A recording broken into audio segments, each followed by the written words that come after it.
bienvenue à toutes et à tous. Nous allons continuer la lecture du Srimad Bhagavatam, troisième chant, chapitre 1, verset 41. Om Namo Bhagavate Vasudevaya.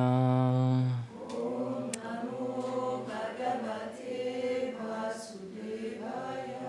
Om Namo Bhagavate Vasudevaya. Om Namo Bhagavate Vasudevaya. Om Namo Bhagavate Vasudevaya. Om Namo Bhagavate Vasudevaya. Somyanu Sochetam Adapatantam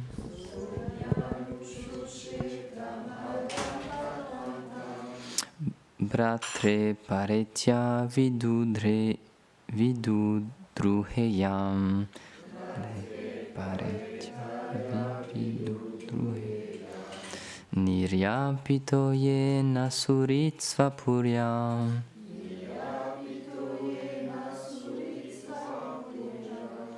Aham Svaputram Samanuvratenam.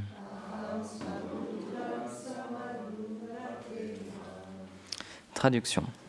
Je ressens de la pitié pour mon frère Dhritarashtra, qui pave sa voie pour l'enfer.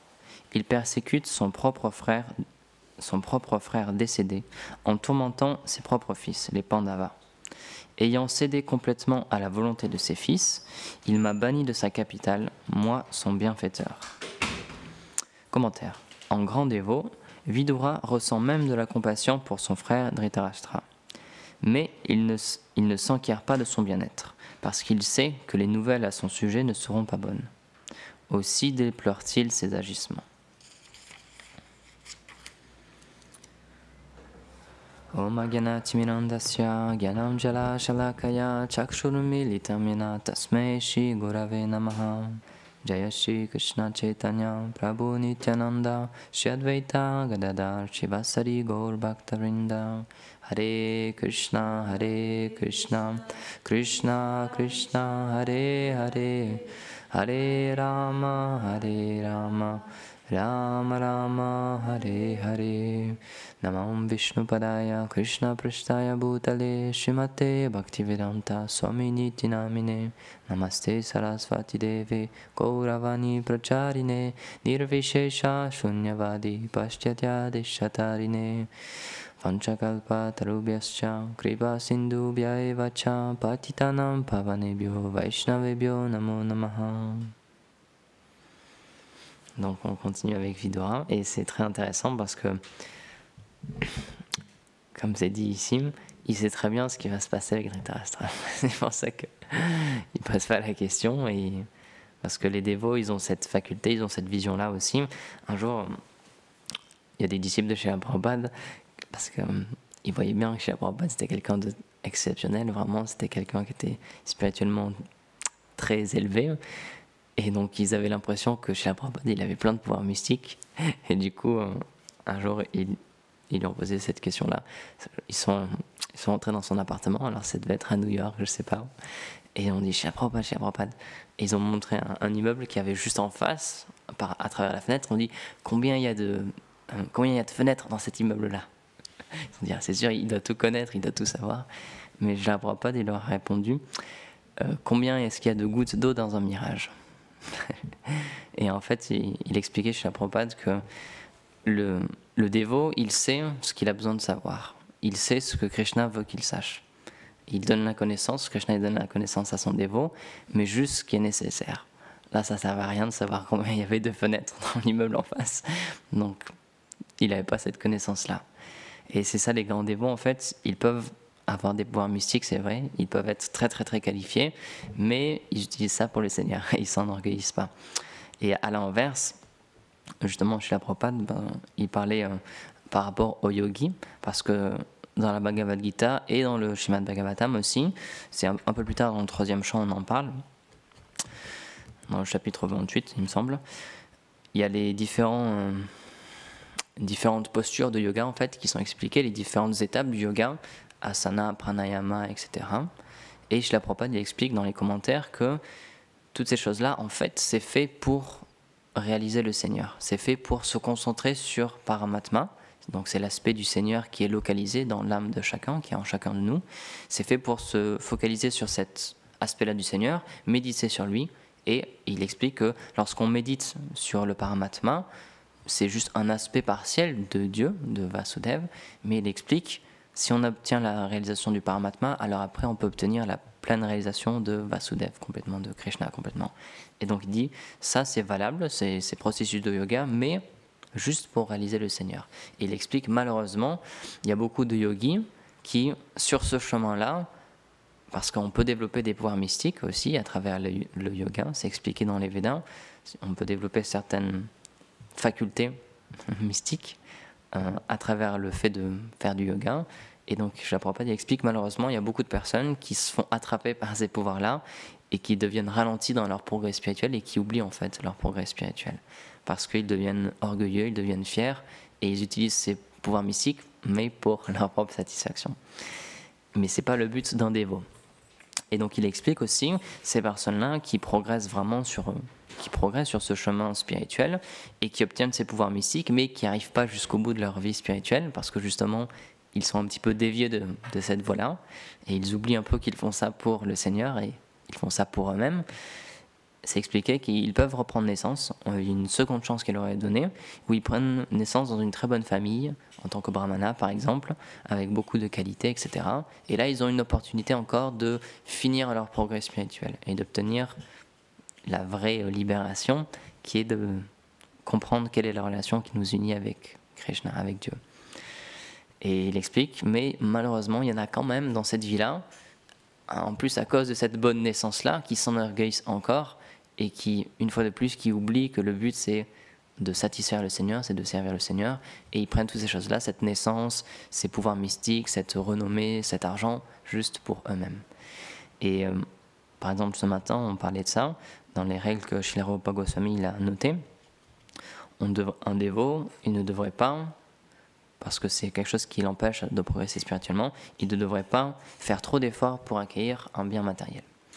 Et donc c'est pas, encore une fois, comme on l'expliquait, c'est pas qu'on rejette toutes les choses de ce monde. On sait que l'argent c'est nécessaire pour vivre tout simplement et qu'on peut l'utiliser pour le Seigneur aussi. Srila Prabhupada, il avait beaucoup d'argent, mais il faisait des grands ratayatras, il ouvrait des grands temples, il faisait des super festins, des grands festivals, etc. Donc il utilisait tout cet argent pour le Seigneur. Mais un dévot, il ne devrait pas faire des efforts, trop d'efforts, pour acquérir quelque chose de matériel, surtout si c'est en vue de se satisfaire lui-même. Parce que sinon, ça nous, encore une fois, c'est comme les pouvoirs mystiques, ça nous dévie du but principal qui est de servir le Seigneur. Et encore une fois, pour servir Krishna, c'est pas qu'on a besoin d'argent. On peut très bien le servir sans avoir d'argent. Et donc c'est pour ça qu'il ne faut pas se dire, ah mais non, mais quand j'aurai de l'argent, ouais, je ferai un super arti pour le Seigneur, vraiment, ce sera vraiment bien. Mais là, j'ai pas beaucoup d'argent, donc je fais vite fait parce que j'ai pas ce qu'il faut, j'ai pas le nécessaire, donc. Mais ce sera mieux après quand j'aurai de l'argent. Et on passe tout notre temps et notre énergie à acquérir de l'argent, mais on peut très bien mettre de la dévotion, même si on n'a pas beaucoup d'articles, si on n'a pas beaucoup de choses matériellement. Et c'est ça la puissance du service de dévotion. Comme on le répète souvent, ça ne dépend pas de quelque chose de matériel, puisque c'est lié avec le Seigneur. Peu importe l'argent qu'on a, peu importe les facilités qu'on a, peu importe, par exemple, si on adore une déité ou un Shalagram Shila, peu importe ce qu'on a, on n'a pas tout ce qu'il faudrait avoir déjà, ça c'est sûr, parce que dans les Védas, c'est expliqué normalement. Vraiment, pour faire une vraie adoration, il faut des articles en or ou en matériaux précieux, des choses absolument introuvables qu'on ne peut plus se fournir maintenant. Mais c'est pas que notre adoration, du coup, elle est caduque. C'est pas que notre adoration, elle n'est pas valable. Parce que le Seigneur, ce qu'il accepte, c'est notre sentiment. Chez la Prabhupada, c'est ça qu'il expliquait, le service de dévotion. La seule qualification, encore une fois, c'est pas la naissance, il disait, c'est pas la richesse matérielle, c'est pas une qualification matérielle, c'est le sentiment que l'on met. Et il expliquait, c'est le fait de faire un effort volontaire. Il disait c'est ça en fait qui qualifie le service. C'est qu'on le fait volontairement avec des sentiments pour le Seigneur. Et c'est ça qui rend quelque chose attirant pour le Seigneur. On a beaucoup d'histoires comme ça où des personnes très très pauvres, elles faisaient une adoration très sincère pour le Seigneur et donc il était plus enclin à aller les voir qu'aller voir des grands rois ou par exemple même dans le Mahabharata, il y a Duryodhana qui avait invité aussi Krishna. Mais c'est pas que Krishna il était satisfait, c'est pas qu'il a accepté son invitation, il y avait beaucoup de richesses, il allait être bien reçu matériellement, il allait avoir un super trône, il allait manger somptueusement, etc. Mais il n'y avait pas d'amour dans ça, dans l'invitation. Parce que Duryodhana, il y avait de la haine envers les Pandavas, comme c'est expliqué ici, donc ça ne l'intéressait pas. Mais il va voir ses dévots, même si eux, ils n'ont pas beaucoup, pas beaucoup de choses, ils sont très pauvres, ils l'accueillent très simplement, ou le repas qu'ils lui servent est très très simple, le Seigneur, il préfère aller voir ses dévots, parce qu'il y a de l'amour, et c'est ça qu'il cherche en fait. Parce que le Seigneur, tout lui appartient, donc c'est un peu comme, on donne cet exemple, Prabhupada aussi parle de ça, lorsqu'un enfant, par exemple, il veut faire plaisir à son père, et il prend ses chaussures, et il lui ramène ses chaussures, pour qu'elles soient un peu plus près. Le père, ça le touche, il est très satisfait, mais il aurait très bien pu le faire lui-même, ou c'est pas comme s'il avait offert quelque chose, ses chaussures elles étaient déjà à lui, elles lui appartenaient déjà, c'est même le père lui-même peut-être qui a travaillé pour acheter ses chaussures, mais le fait que son enfant vienne lui donner, alors ça le satisfait. De la même manière, lorsque c'est la fête des mères ou la fête des pères, l'enfant, ce qu'il crée souvent, c'est quelque chose, ou c'est un cadeau que la mère elle a acheté peut-être, pour le donner au père après, mais donc c'est son propre argent qu'il ressent en fait, sous une forme de cadeau. Donc, mais pourtant, ce qu'il accepte, c'est l'intention. C'est pour ça qu'on dit, c'est l'intention qui compte. Ce qui nous fait plaisir, c'est de voir l'effort que la personne a mis. Et donc, un enfant, même s'il n'a pas beaucoup de choses, il peut offrir quelque chose à son père et son père sera satisfait. Et donc, Krishna, c'est la même manière, tout lui appartient déjà.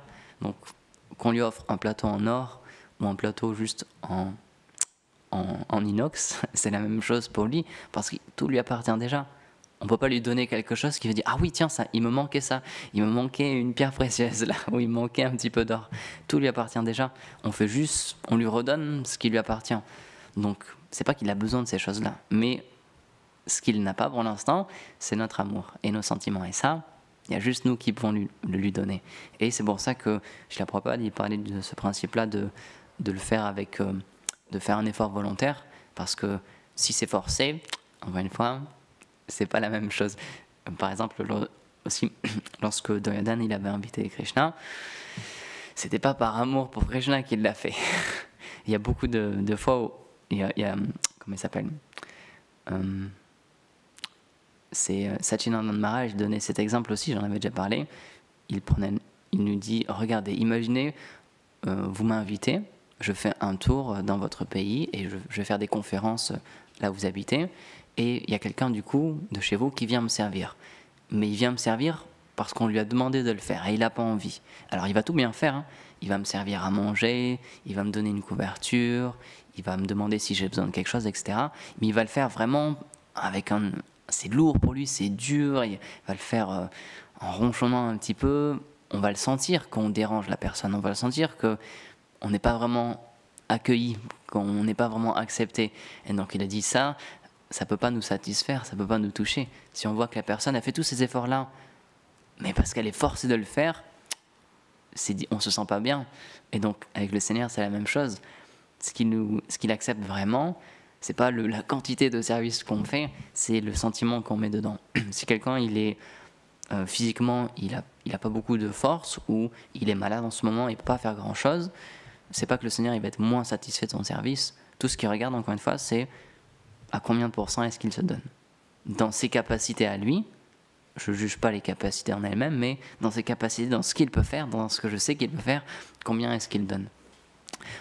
On donne souvent cet exemple aussi, Gurudev il parle souvent, Krishna il regarde ce qu'on cache derrière. Il ne regarde pas ce qu'on lui donne, parce que ça il le sait très bien, mais puisqu'il est aussi Paramatma, il est dans notre cœur, il sait ce qu'on pourrait lui donner en plus, et c'est ça en fait qu'il regarde. Donc c'est comme l'histoire avec Sudama Vipra, le Seigneur il savait très bien qu'il avait ramené quelque chose pour lui, et c'était vraiment une toute petite offrande, c'était du riz mais pas très bonne qualité, etc. Donc il ne voulait pas lui offrir ça au Seigneur, mais Krishna il avait conscience que c'était là, donc il est conscient de tout, parce qu'il est présent dans notre cœur, il est présent partout, il est omniprésent, donc il sait ce qu'on pourrait lui donner en plus, et c'est ça qui l'intéresse.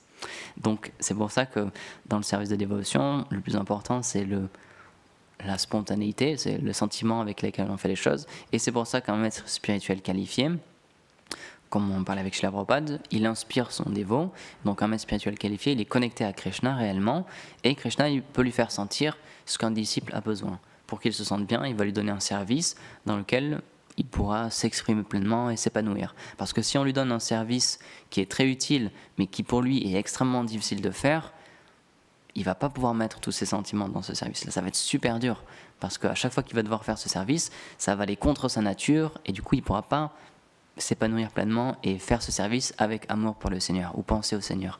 Alors qu'à l'inverse, si on a tous des dispositions différentes, et le maître spirituel, il a cette qualité-là d'engager quelqu'un dans ce qu'il sait faire, dans ce qu'il aime faire, comme ça, on le fait avec joie, et on le fait vraiment pour le Seigneur. Parce que c'est naturel pour nous de faire ce service-là, donc on a notre temps, on met notre énergie dans le fait de penser à Krishna. Et c'est pour ça que, peu importe le service que l'on fait, le plus important c'est à quoi est-ce qu'on pense pendant qu'on le fait. Parce qu'on peut très bien, c'est ça la force du mental en fait, c'est qu'on peut très bien faire quelque chose physiquement, mais être complètement ailleurs. Et on a ça dans le travail aussi. Souvent, lorsqu'on a un travail qui est très difficile, ben on pense à autre chose. On se dit, bon, ben, je fais ça pour avoir de l'argent, pour maintenir ma famille, etc. Ou pour un but, pour partir en vacances, ou j'ai besoin d'argent, donc je mets de l'argent de côté en faisant ce travail, etc. Et on fait le travail, mais c'est mécaniquement. On ne le fait pas par plaisir, par passion. On le fait parce qu'on a besoin de le faire, parce qu'on doit le faire. Et donc notre mental, il peut être complètement ailleurs. Et Gourdev, il parle de ça aussi. Souvent, on peut voir, lorsque les personnes travaillent, si elles ont un bureau, par exemple, il y a souvent une photo de la famille, ou de sa femme, ou de ses enfants, pour nous dire, ok, c'est dur, mais je fais ça pour ça. Je fais ça pour ces personnes-là. Donc, c'est pas qu'on en prend plaisir dans ce travail-là, forcément. Il y a certaines personnes, ils ont ce bon karma, cette chance-là, on peut dire, matériellement, d'avoir ce qu'ils veulent, d'avoir un travail qui leur plaît, mais souvent, on travaille parce qu'on doit travailler. Si aujourd'hui, il n'y avait plus question d'argent et on travaille juste si on a envie de travailler, je pense qu'il y a beaucoup de personnes qui quitteraient leur travail. Il y a beaucoup d'usines, il y a beaucoup d'endroits qui seraient vides. Parce que le travail en soi, c'est dur, surtout dans ce monde matériel. Parce que puisque tout le monde est... Personne n'est parfait dans ce monde matériel. Si on ne sert pas le Seigneur, si on sert un petit Seigneur, si on sert un patron matériel, souvent les patrons, ce qu'ils veulent, c'est le profit. Ils calculent leur profit. Ils calculent l'argent qui rentre à la fin du mois, ce qu'ils ont pour eux et ce qu'ils ont pour les actionnaires, les dividendes, etc. C'est juste une question de profit. Donc si quelqu'un ne travaille pas beaucoup, s'il travaille moins que quelqu'un d'autre, et on voit qu'il y a quelqu'un qui est prêt à être moins payé que lui, et à travailler même plus que lui, on va pas faire un cas de conscience, oh, il est là depuis 10 ans, il est très gentil, ouais mais il travaille pas très bien quand même, franchement, il me rapporte pas beaucoup d'argent, et il me coûte plus que ce qu'il me rapporte. On va faire un calcul très simple, bon bah, merci pour votre service, mais maintenant, on vous met à la porte et on met quelqu'un d'autre plus intéressant économiquement pour nous. Donc il y a toujours ces calculs-là dans le monde matériel, malheureusement, parce que l'argent c'est super important pour les gens dans ce monde, parce que c'est expliqué,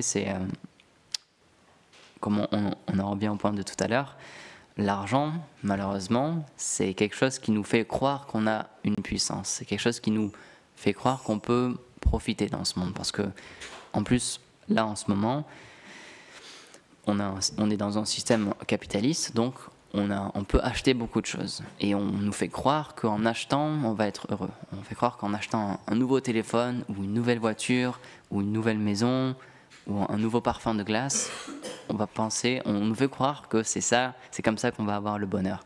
Et donc on court après cette chose-là, et c'est pour ça qu'on travaille aussi tellement durement, parce qu'on se dit, là en ce moment, je suis pas très heureux, mais lorsque j'aurai une nouvelle maison, ou lorsque j'aurai une nouvelle voiture, ou lorsque j'aurai une nouvelle moquette, lorsque j'aurai un nouveau tapis, peu importe, n'importe quoi, là je serai heureux. Lorsque j'aurai quelque chose de plus matériellement, un objet en plus dans ma maison, là c'est bon, je serai satisfait. Et du coup, on travaille durement pour cette chose-là. Ou alors, si c'est un peu plus abstrait, on part en vacances. Je travaille super durement, mais après, je vais passer 1 semaine, 2 semaines, 3 semaines, 1 mois en vacances. Et donc on travaille dur toute l'année pour une petite semaine ou 2 petites semaines de vacances. Et on pense que c'est ça qui va nous rendre heureux.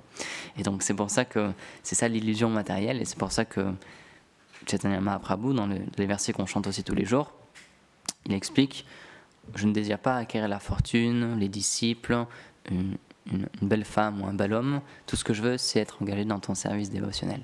Parce qu'on a conscience, en tant que spiritualiste, que peu importe matériellement ce qu'on rajoute dans notre vie, ça ne va pas combler notre vide, parce que notre vide, il est spirituel.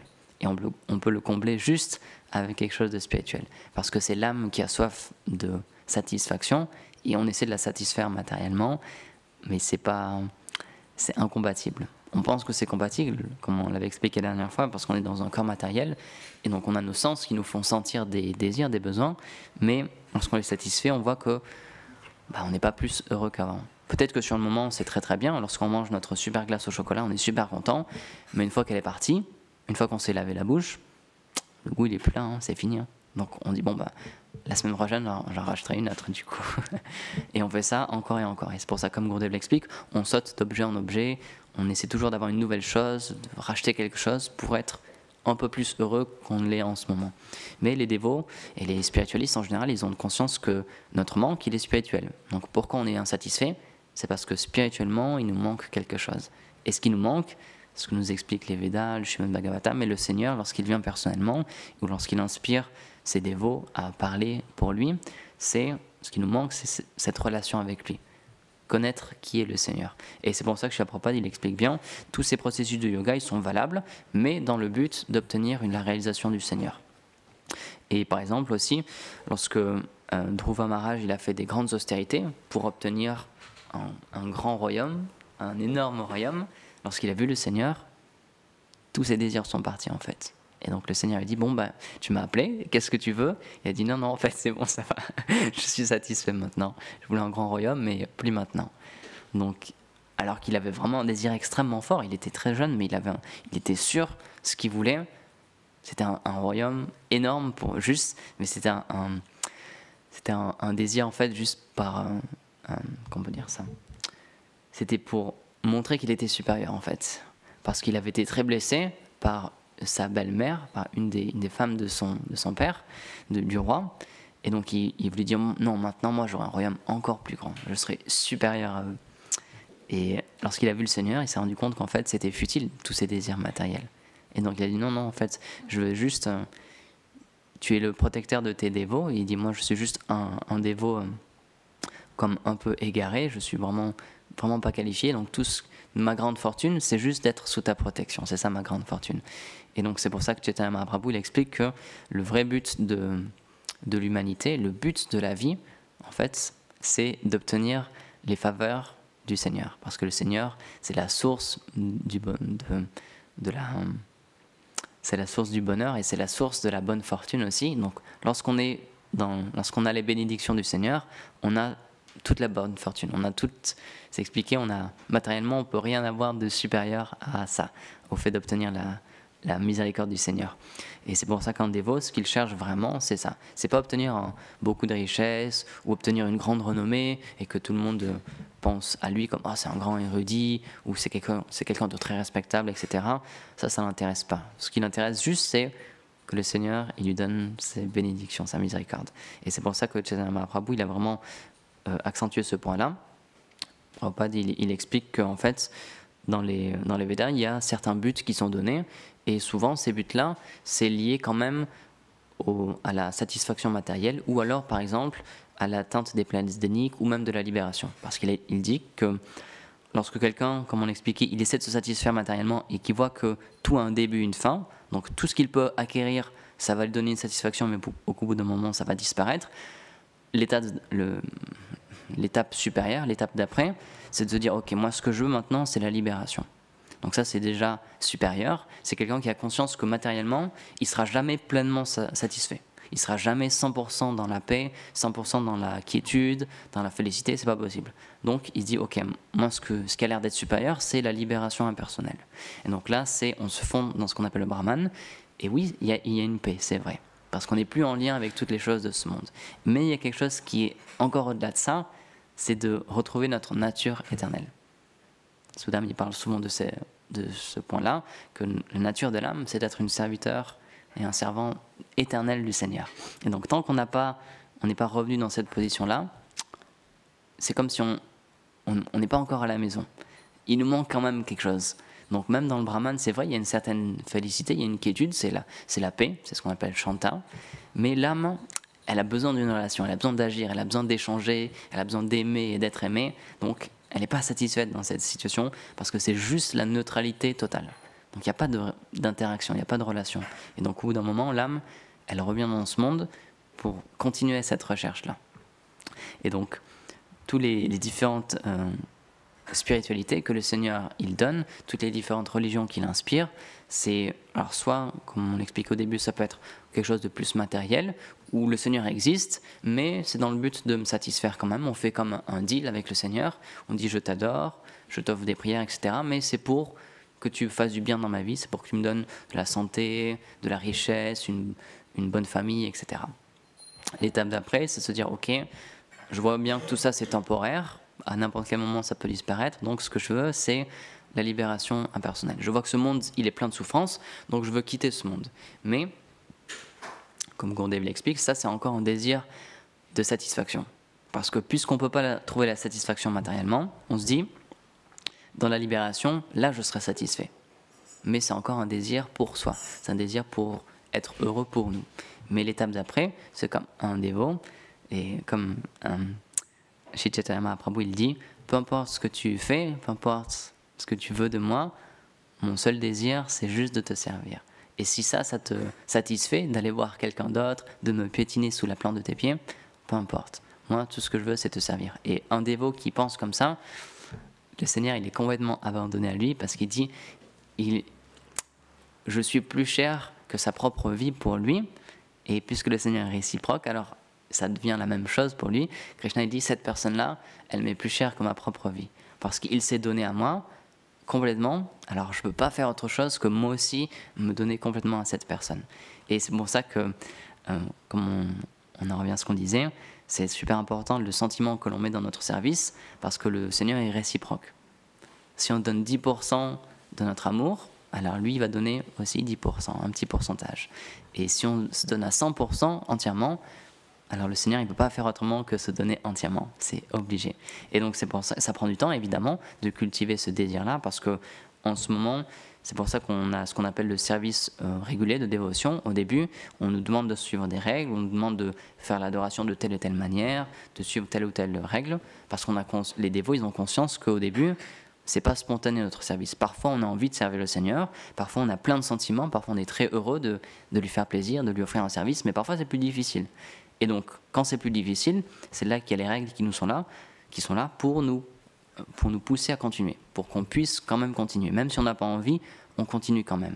Et petit à petit, c'est là les différents processus de service de dévotion. Plus on continue, plus il y a un goût qui se développe. Et après, c'est naturellement qu'on a envie de servir le Seigneur. Et toutes les choses matérielles, la richesse, la renommée, etc., ça nous attire de moins en moins en fait. Parce que notre satisfaction, on ne la trouve plus dans ces choses-là. On la trouve dans quelque chose de spirituel. Et pour illustrer aussi ce point-là que matériellement, tout l'argent qu'on a, ça ne peut pas réellement nous satisfaire. Et aussi le point que tout l'argent qu'on a, il faut bien comprendre qu'il nous est juste donné à un petit moment. Et comme je l'avais expliqué dans une autre classe, on pense qu'on est la personne qui agit, mais en fait, c'est juste la nature matérielle qui agit.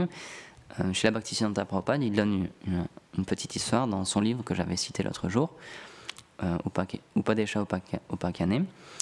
Il explique, c'est comme il donne l'exemple d'une petite grenouille. Il était une fois une petite grenouille qui vivait sous un pont à côté d'un étang. Et tous les jours, il y a l'éléphant du roi qui venait boire dans cet étang-là. Il y a quelqu'un qui venait amener l'éléphant du roi pour boire dans cet étang-là. Et donc, une grenouille face à un éléphant, elle ne peut pas faire grand-chose, la grenouille. Mais un jour, par terre, elle a trouvé une pièce, donc il dit c'est un demi-roupie. Donc, c'est même pas un centime, c'est vraiment rien du tout. Et elle a trouvé cette pièce-là par terre. Et donc là, elle a sauté dessus, elle s'est dit oh, « Maintenant, je suis riche. Qui est plus riche que moi? Maintenant, j'ai tellement une grande richesse. » Et elle dit « Maintenant, je vais lui faire voir à cet éléphant, maintenant que je suis si riche que ça, maintenant il va devoir me respecter. » Et donc, il a attendu le prochain jour, et lorsque l'éléphant est venu, comme tous les jours, pour aller boire, il s'est dit, maintenant, je vais l'attacher. Parce que maintenant, je suis tellement riche, tout le monde doit me respecter. Et donc, il est allé vers l'éléphant, et évidemment, il s'est fait écraser par l'éléphant. Et l'éléphant, il n'a même pas eu conscience que la grenouille était là. Et donc, il explique, c'est ça la folie matérielle, en fait, c'est qu'on pense que quelque chose nous appartient, alors qu'à n'importe quel moment, ça peut nous être repris. Toute la fortune que l'on obtient, il explique, c'est même le palais d'un roi, juste un tremblement de terre, ça peut lui faire disparaître complètement son palais. Et donc ils disent c'est pour ça qu'on ne devrait pas s'enorgueillir matériellement des choses qu'on a, parce qu'on doit avoir conscience que c'est pas nous qui agissons. Donc tout ce qu'on nous donne, c'est pas à nous en fait. On nous le prête pendant un moment, mais ça nous appartient pas. Et à n'importe quel moment, on peut nous le reprendre. Déjà à la fin de la vie, tout va nous être repris. Notre maison, notre argent, notre compte en banque, la mort elle prend tout et on peut rien prendre avec nous. Mais aussi dans notre vie, et c'est vrai à n'importe quel moment, notre entreprise peut faire faillite, il peut y avoir une tornade, on voit ça. Hein. Si vous regardez les vidéos où il y a des tornades qui emportent des maisons, ça prend 5 secondes et il n'y a plus rien. Hein. Pourtant on a construit cette maison, on l'a payée, on a vraiment sué pour la faire, et en un instant, il n'y a plus rien. C'est plus à nous. Et donc il donne dans cette histoire-là, il dit cet exemple-là, pour ça, et ça rejoint ce que Shri Rupa Goswami dit, un dévot, il s'enorgueille jamais de ce qu'il a matériellement, parce qu'il a bien conscience que ça ne lui appartient pas. Et à n'importe quel moment, ça peut lui être repris. Donc c'est très bien qu'il ne faut pas compter dessus. Et ce qu'il fait, c'est qu'il utilise, tant qu'il a quelque chose, il l'utilise pour le Seigneur. Lorsqu'il l'a plus, tant pis, il fait un autre service, et si on lui donne de l'argent, si on lui donne une belle voiture, une belle maison, etc., alors il va faire des programmes, il va inviter les Vaishnavas, il va nourrir les Vaishnavas, les dévots, etc., il va faire des actions pour les seigneurs. Et lorsqu'on lui reprend toutes ces choses-là, c'est pas qu'il va être en colère contre le Seigneur, il va dire pourquoi tu m'as repris mon argent, pourquoi tu m'as repris ma voiture, ma maison, etc., parce que ça lui appartient pas, tout appartient au Seigneur. Il nous prête les choses pendant un moment, on l'utilise pour son service, et même parfois le Seigneur s'est expliqué comme il comble nos désirs, c'est vrai, parce que c'est son divertissement en tant que le Seigneur aussi de combler les désirs de ses dévots. Mais s'il voit que quelque chose, s'il nous donne quelque chose et que cette chose-là, s'il voit qu'elle va trop justement nous écarter du service de dévotion, alors il peut ne pas nous la donner ou il peut nous la retirer. C'est pas par cruauté, mais encore une fois, c'est qu'il voit que si je lui donne ça ou si je lui donne cet argent, ça peut dépendre des personnes, mais si je lui donne cette chose-là ou si je le mets dans cette position-là qu'il veut vraiment, moi je sais qu'en fait, ça va ralentir son progrès spirituel. Et donc le Seigneur, puisqu'il est affectueux envers ses dévots, il ne va pas permettre cette chose-là. Parce que tout ce qu'il veut, c'est qu'on le serve avec amour et dévotion et qu'on retrouve notre relation avec lui. Donc si quelque chose va trop nous égarer du service de dévotion, pour nous protéger, il va nous l'enlever. Donc c'est pour ça que parfois il nous arrive des choses super difficiles dans notre vie et sur le moment on peut ne pas comprendre, mais pourquoi ça m'arrive? Pourtant je suis un dévot maintenant, tout devrait mieux se passer, j'ai une maladie ou un membre de ma famille qui meurt, etc.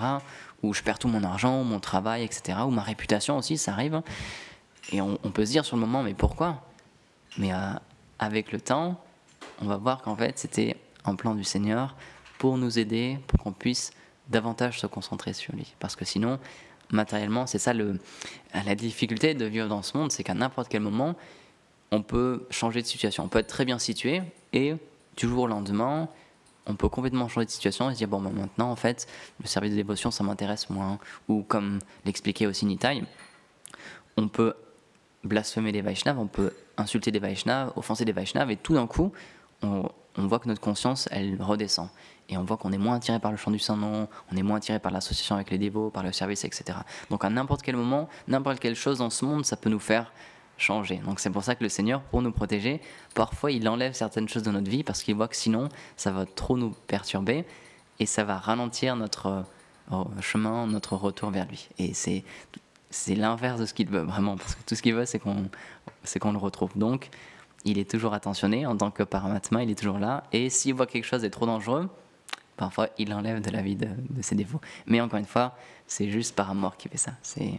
C'est pas pour nous embêter encore une fois, c'est juste parce qu'il nous aime et il voit que là, c'est risqué. Pour lui, si je lui laisse cette chose-là ou si je lui donne cette chose-là, il y a un risque quand même. Donc, par amour, encore une fois, il fait attention à nous.